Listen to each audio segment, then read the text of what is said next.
Warning, this is not a beginner's lesson. A couple of years ago I made a video called The Most Important Guitar Lesson I Ever Had. It's had quite a lot of views and a lot of people really liked it, a lot of people didn't like it. A lot of people criticised and said it was too complicated.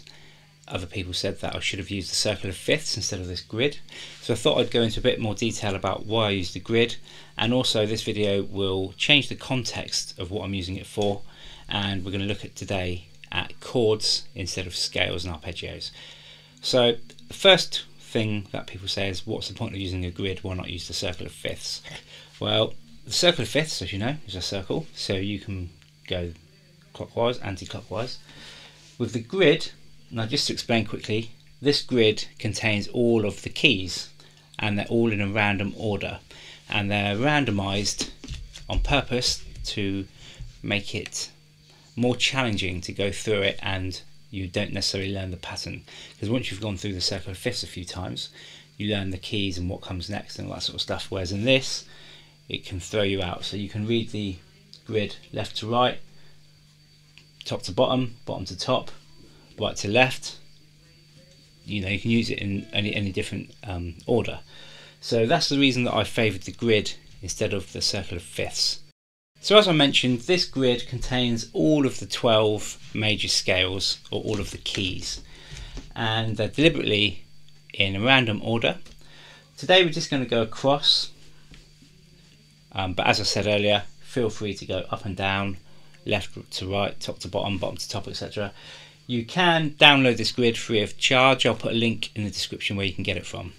So if we just look at the top line of chords, so A, D, C.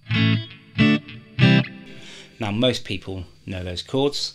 If you're going to play bar chords, most people know those chords. However, there are loads of different ways of playing these. So I'm going to show you how I use this grid to practice my chords. So we're going to look at all 12 keys, or all 12 chords. We're going to do major chords first, and I'm going to look at just using the top 3 strings, and we're going to look at triads. So first of all, we've got an A chord. So we've got A, C sharp, E. Then we've got a D chord, A, D, F sharp. Then we've got a C chord, G, C, E. Then we've got an A flat chord, A, E flat, C. An F chord. So you get the idea. Now what we're going to do, we're going to play these triads, and we're going to play them on the top 3 strings and from the 5th fret down, so the first 5 frets. So A, D, C, A flat, F, B, E, F sharp, D flat, E flat, G, B flat.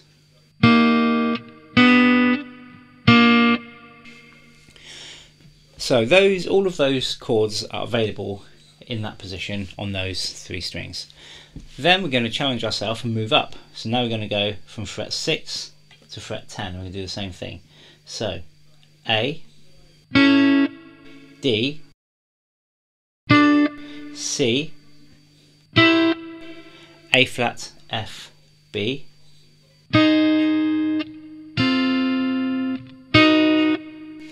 so you see what we're doing here? We are learning all of these chords and how to find them. That's the most important thing, because you don't want to memorize all the chords, but you want to know how to quickly find them. So you're looking for the root notes. So A here, you know that if the root note is on a G, we've got this pattern. If it's a D, if it's a G, okay, and then you start to learn how to find these chords. Another way of using this grid is to take the first chord and just play it all the way up the neck on the first 3 strings, then the next 3 strings, etc. So I'll demonstrate that now. So we've got the A,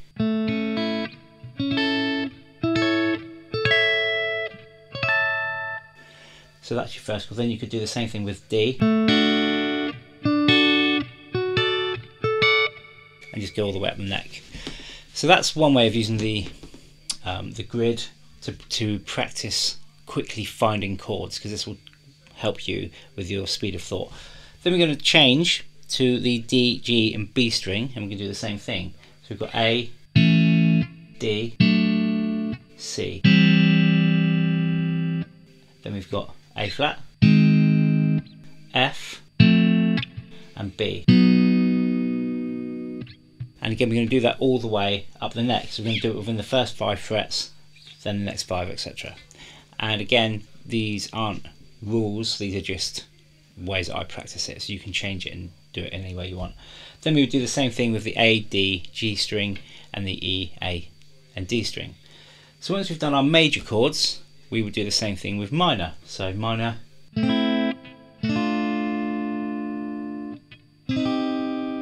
so there's your A, D and C minor. You move through the grid, move it up. Then we would do the same thing with diminished chords. So and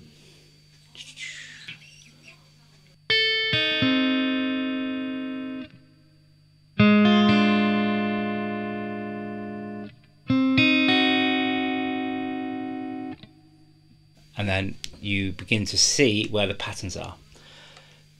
So that's how you would use that grid for practicing chords. Again, you don't need to stick to just triads. You can then turn that into, for example, an A major 7, a D major 7, a C major 7,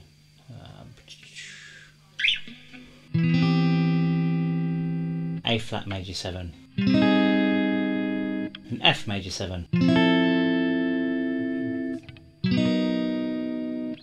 and then you would work your way through it. And again, just doing this for a couple of weeks, you'll instantly be able to see where the chords are, because you'll know that if I'm playing a B major 7 and the root note is on the G string, you know you're going to go here.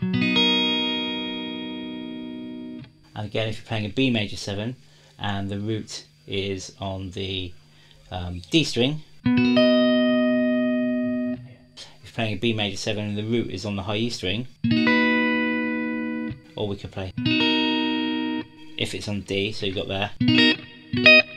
Okay, so you start to see all the patterns and it helps you instantly find these chords.